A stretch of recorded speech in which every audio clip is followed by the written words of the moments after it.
Hi, and welcome to Mrs. Pam Reads. Today, we are continuing in our story, A Man Called Ove by Fredrik Backman. We will be in chapter 22 today, and we will be able to do the whole thing in one sitting. Yay! So as a brief recap from chapter 21, Ove was recalling a trip to Spain with his deceased wife, well then current wife, Sonia, and he said it was the happiest week of his life and it would be followed by the very unhappiest. So now we're at chapter 22, A Man Called Ove and Someone in the Garage. Now this is not a past memory, so we'll see how it goes.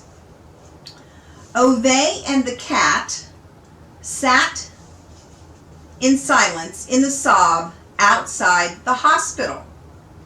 "Stop looking at me as if this is my fault," says Ove to the cat. The cat looks back at him as if it isn't angry, but disappointed. It really wasn't the plan that he would be sitting outside this hospital again. He hates hospitals, after all, and now he's bloody been here 3 times in less than 3 weeks. It's not right and proper, but no other choice was available to him today, because today went to pot from the very beginning. It started with Ove and the cat during their daily inspection when they discovered that the sign forbidding vehicular traffic within the residential area had been run over. This inspired such colorful profanities from Ove that the cat looked quite embarrassed. Ove marched off in fury and emerged moments later with a snow shovel. Then he stopped looking towards Anita and Rune's house. His jaws clamped so hard they made a creaking sound. The cat looked at him accusingly. "It's not my fault the old sod went and got old," he said more firmly. When the cat didn't seem to find this to be in any way an acceptable explanation, Ove pointed at it with the snow shovel. "You think this is the first time I've had a run-in with the council? That decision about Rune, do you think they've actually come to a real conclusion about it? They never will.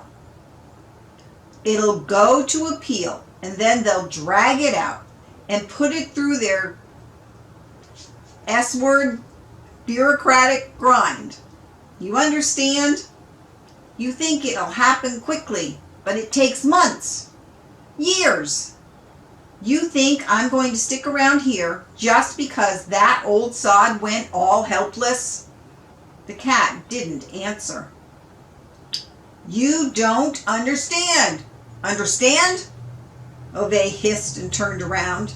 He felt the cat's eyes on his back as he marched inside. That is not the reason why Ove and the cat are sitting in the sob in the parking area outside the hospital, but it does have a fairly direct connection with Ove standing there shoveling snow when that journalist woman in her slightly too large green jacket turned up outside his house. "Ove?" she asked behind him, as if she was concerned that he might have changed his identity since she last came here to disturb him. Ove continued shoveling without any way acknowledging her presence. "I only want to ask you a few questions," she tried. "Ask them somewhere else. I don't want them here," Ove answered, scattering snow about him in a way that made it difficult to tell whether he was shoveling or digging. "But I only want to," she said. but she was interrupted by Ove and the cat going into the house and slamming the door in her face. Ove and the cat squatted in the hall and waited for her to leave. But she didn't leave. She started banging on the door and calling out, "But you're a hero!" "She's absolutely psychotic, that woman," said Ove to the cat. The cat didn't disagree. When she carried on banging and shouting even louder, Ove didn't know what to do. So he threw the door open and put his finger over his mouth, hushing her as if in the next moment he was going to point out that this was actually a library.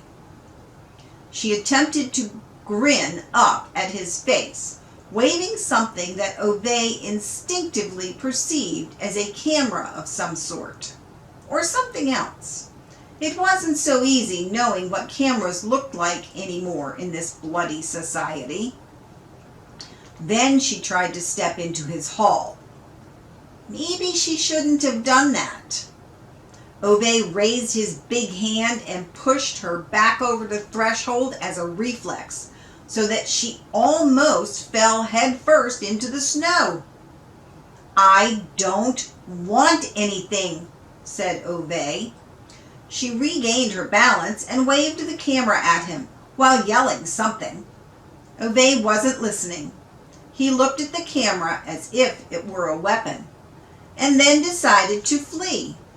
This person was clearly not a reasonable person.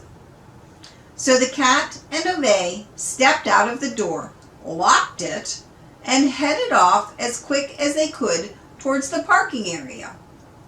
The journalist woman jogged along behind them.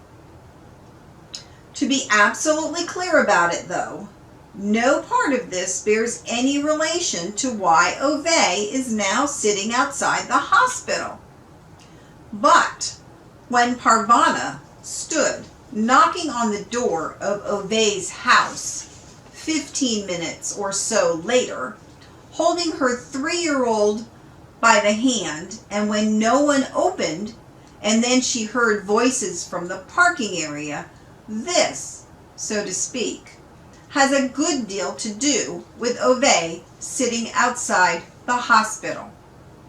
Parvana and the child came around the corner of the parking area and saw Ove standing outside his closed garage door with his hands sullenly shoved in his pockets. The cat was sitting at his feet, looking guilty. "What are you doing?" said Parvana. "Nothing," said Ove defensively.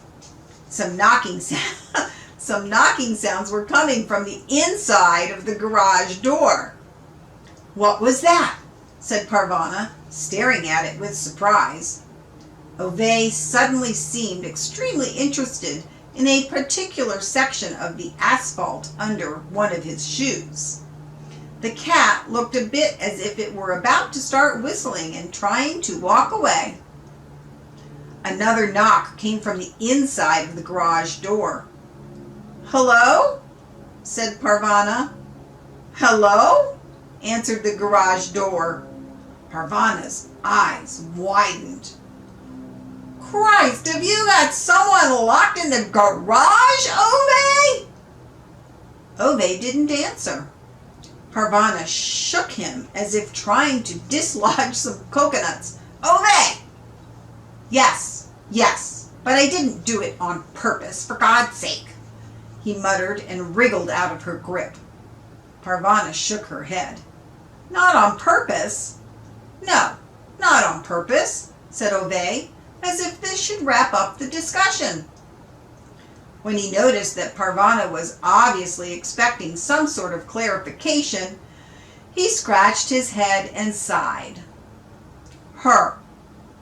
Well, she's one of those journalist people. It wasn't bloody me who locked her in. I was going to lock myself and the cat in there, but then she followed us in, and things took their course." Parvana started massaging her temples. "I can't deal with this." "Naughty," said the 3-year-old and shook her finger at Ove. "Hello?" said the garage door. "There's no one here," Ove hissed back. "But I can hear you," said the garage door. Ove sighed and looked despondently at Parvana, as if he was about to exclaim, "You hear that? Even garage doors are talking back to me these days." Parvana waved him aside, walked up to the door, leaned her face up close, and knocked tentatively.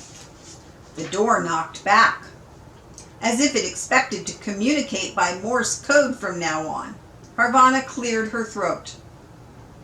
"Why do you want to talk to Ove?" she said, relying on the conventional alphabet. "He's a hero." What? "Okay, sorry. So, my name is Lena. I work at the local newspaper, and I want to interview..." Parvana looked at Ove in shock. "What does she mean, a hero?" "She's just prattling on," Ove protested. "He saved a man's life. He'd fallen on a track," yelled the garage door. "Are you sure you've got the right Ove?" said Parvana. Ove looked insulted. "I see. So now it's out of the question that I could be a hero, is it?" he muttered. Parvana peered at him suspiciously. The 3-year-old tried to grab hold of what was left of the cat's tail with an excitable "Kitty!" Kitty did not look particularly impressed by this and tried to hide behind Ove's legs. "What have you done, Ove?" said Parvana in a low, confidential voice, taking 2 steps away from the garage door.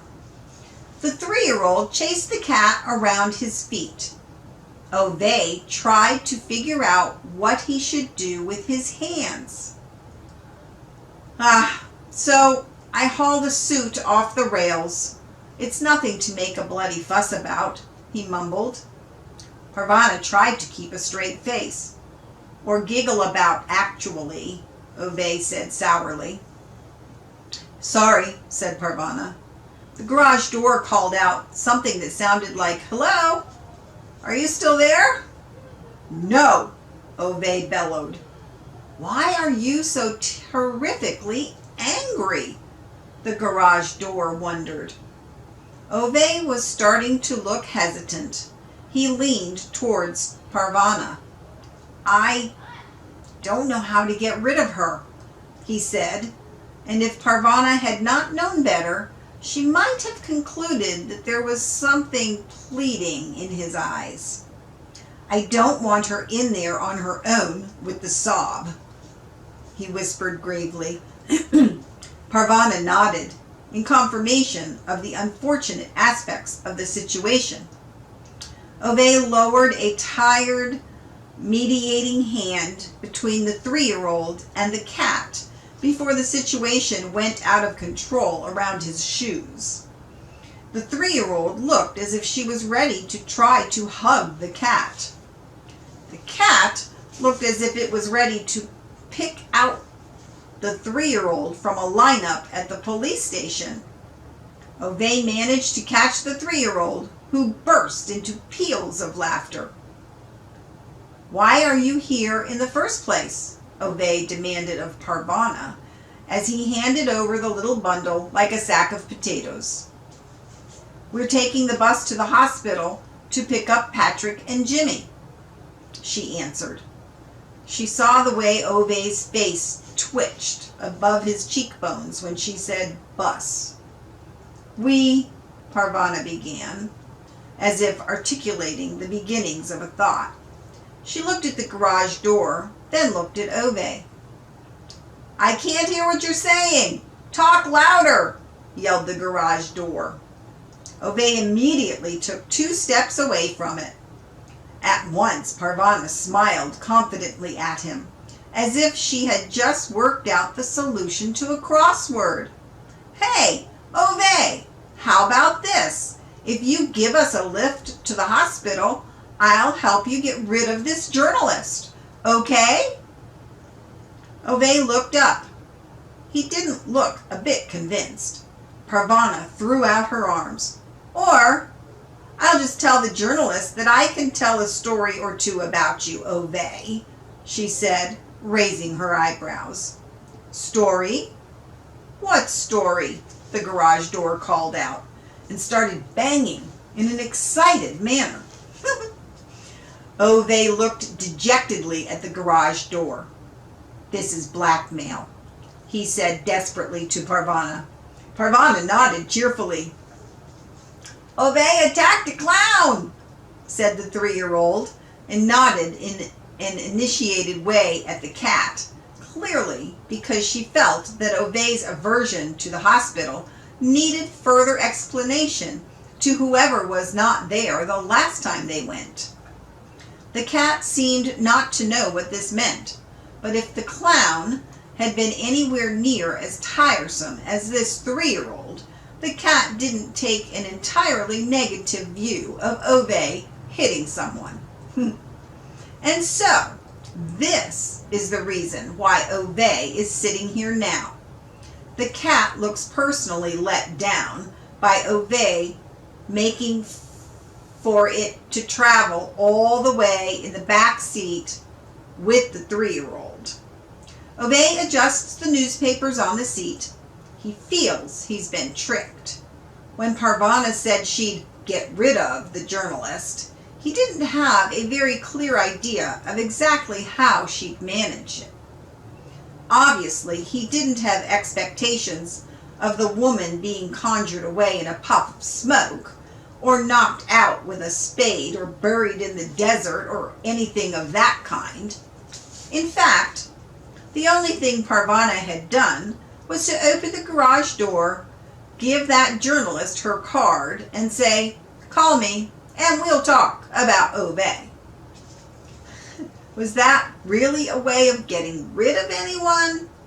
Ove didn't think, properly speaking, that it's a way of getting rid of anyone at all.